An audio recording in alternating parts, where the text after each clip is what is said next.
दोस्तों supreme court में ना ईडी फंस गई है।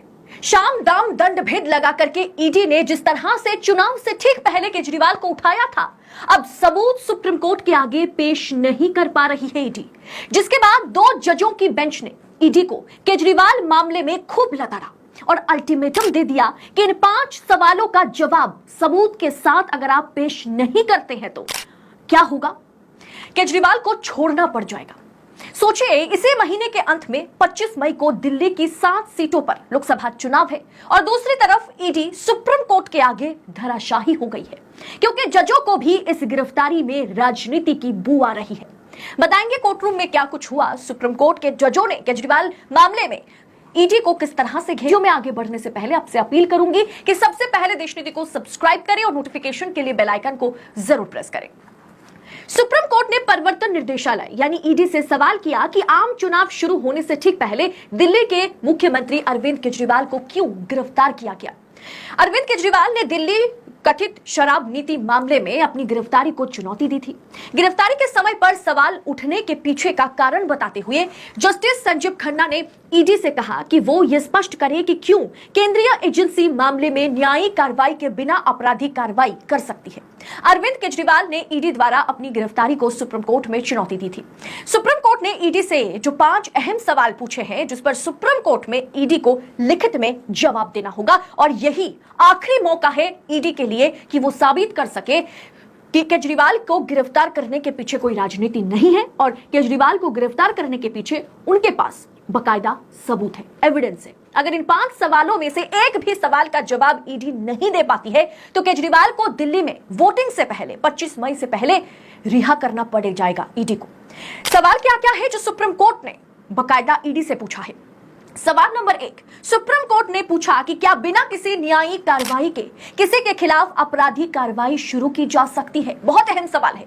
दूसरा सवाल यह है कि सुप्रीम कोर्ट ने कहा कि मनीष सिसोदिया के मामले में फैसले के 2 भाग हैं, एक जो उनके पक्ष में है, दूसरा जो उनके पक्ष में नहीं है। केजरीवाल का मामला किस भाग में आता है। तीसरा, provision of money laundering act की धारा 19 की व्याख्या कैसे की जाए, क्योंकि याचिकाकर्ता केजरीवाल जमानत के लिए आवेदन करने के बजाय गिरफ्तारी और रिमांड के खिलाफ याचिका दाखिल की है। चौथा, कार्यवाही शुरू होने और कुछ समय बाद बार बार शिकायत दर्ज होने के बीच का समय में अंतराल क्यों है।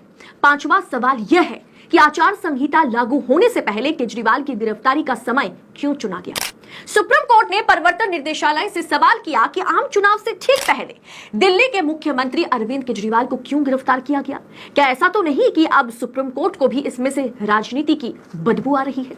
अरविंद केजरीवाल ने दिल्ली शराब नीति मामले में अपनी गिरफ्तारी को तो चुनौती दी है, जिसके बाद अब सुप्रीम कोर्ट में ईडी जो है चौतरफा फंस गई है। गिरफ्तारी के समय को लेकर के सवाल उठाया जा रहा है। न्यायमूर्ति संजीव खन्ना ने ईडी से कहा कि वो ये स्पष्ट करे, जल्द से जल्द स्पष्ट करे कि केंद्रीय जांच एजेंसी के तौर पर बिल्कुल आचार संहिता लागू होने से ठीक पहले क्यों उनकी गिरफ्तारी की गई। और सबसे बड़ी बात कि ये मामला पिछले 2 साल से चलता आ रहा है, इस बीच केजरीवाल की गिरफ्तारी क्यों नहीं हुई, क्यों हर बार चुनाव से ठीक पहले पहले उन्हें समन भेजा जाने लगा। न्यायमूर्ति दीपंकर दत्ता की पीठ ने अतिरिक्त सॉलिसिटर जनरल एस.वी. राजू से गिरफ्तारी के समय पर सवाल तो पूछा, साथ में उन्होंने कहा कि जीवन और स्वतंत्रता बेहद महत्वपूर्ण है, आप इससे इनकार नहीं कर सकते। जस्टिस खन्ना ने कहा कि इस मामले में अब तक कोई कुर्की की कार्रवाई नहीं की गई है और अगर की गई है तो दिखाइए कि केजरीवाल इस मामले में कैसे शामिल है, उनका कनेक्शन कैसे है। मुझे बताओ, आम चुनाव से पहले उनकी गिरफ्तारी आपने क्यों करी। दोस्तों, अगर जस्टिस खन्ना और दत्ता की पीठ ने यह सवाल ईडी से पूछा तो इसके पीछे मायने क्या है, ये आप समझ रहे होंगे। सुप्रीम कोर्ट ने कहा कि दिल्ली के पूर्व मुख्यमंत्री उप मुख्यमंत्री मनीष सिसोदिया से जुड़े मामले में याचिकाकर्ताओं ने दावा किया कि उन्हें सामग्री मिली है, उन्हें एक मनी ट्रेल मिला है, लेकिन केजरीवाल के मामले में कुछ भी तो सामने नहीं आया। यानी सुप्रीम कोर्ट ने साफ शब्दों में कह दिया कि अब तक ईडी ने केजरीवाल के खिलाफ एक भी सबूत पेश नहीं कर पाई है। केजरीवाल के खिलाफ ईडी अभी तक कोई भी एविडेंस सुप्रीम कोर्ट के आगे नहीं रख पाई है। सुप्रीम कोर्ट ने ईडी से कहा कि वो बताएं कि कार्यवाही शुरू होने और गिरफ्तारी के बीच इतना बड़ा अंतर क्यों है। इसके बाद कोर्ट ने ईडी को शुक्रवार को जवाब देने को तो आदेश दे दिया। अरविंद केजरीवाल, जिन्होंने जेल से मुख्यमंत्री बने रहने का फैसला किया है, 21 मार्च को उनकी गिरफ्तारी के बाद न्यायिक हिरासत के तहत दिल्ली के तिहाड़ में उन्हें रखा जा रहा है। इसके बीच ये भी दावा किया गया उनके परिवार वालों की तरफ से, उनकी बीवी की तरफ से, कि केजरीवाल को कहीं ना कहीं जेल में मारने की साजिश की जा रही है। सुप्रीम कोर्ट ने 15 अप्रैल को ईडी को नोटिस जारी किया था और उनकी गिरफ्तारी के खिलाफ अरविंद केजरीवाल की चुनौती पर प्रतिक्रिया भी मांगी थी और जिसके बाद 20 अप्रैल को इस पर सुनवाई होनी थी और सुनवाई के दौरान सुप्रीम कोर्ट के सामने कोई भी सबूत, ठोस सबूत सुप्रीम कोर्ट के आगे ईडी रख नहीं पाई, जिसके चलते कोर्ट रूम में 2 जजों की बेंच का जो गुस्सा है या ईडी को जो सवाल जवाब है वो बुरी तरह से उसमें ईडी फंस गई है, क्योंकि ईडी से लगातार ये सवाल पूछा जा रहा है कि चुनाव से ठीक पहले, आचार संहिता लागू होने से ठीक पहले क्यों केजरीवाल की गिरफ्तारी हुई। आप इतने समय से इस मामले पर कार्रवाई कर रहे थे, तो कार्रवाई और गिरफ्तारी के बीच इतना लंबा व्यवधान क्यों रहा, लंबे समय का वक्त या इंतजार क्यों किया गया, क्या चुनाव का इंतजार हो रहा था। और दूसरी बात, क्या केजरीवाल के मामले में बदले की कार्रवाई या राजनीतिक मनोभाव से कहीं ना कहीं ईडी का इस्तेमाल किया गया।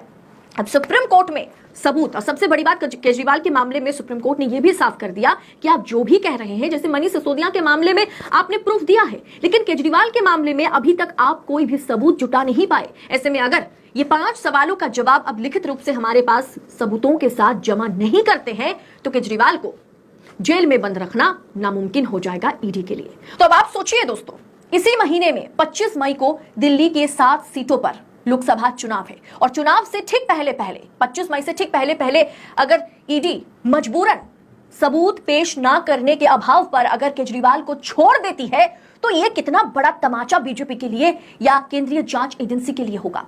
मतलब उन्हें थूक कर चाटना पड़ जाएगा। किस तरह से भारतीय जनता पार्टी सोची समझी साजिश के तहत केजरीवाल को गिरफ्तार करने पर ईडी को मजबूर कर दिया था या ईडी को एजेंट के तौर पर केजरीवाल के खिलाफ या उनके पीछे लगवाया गया था, उसकी सच्चाई जो है जनता के सामने उजागर हो जाएगा। ऐसे में ये भारतीय जनता पार्टी के वोटिंग पर या चुनाव पर एक बहुत बड़ा असर छोड़ेगा। और सुप्रीम कोर्ट ने इतना साफ कर दिया है कि ईडी अभी तक कोई भी सबूत जो है वो केजरीवाल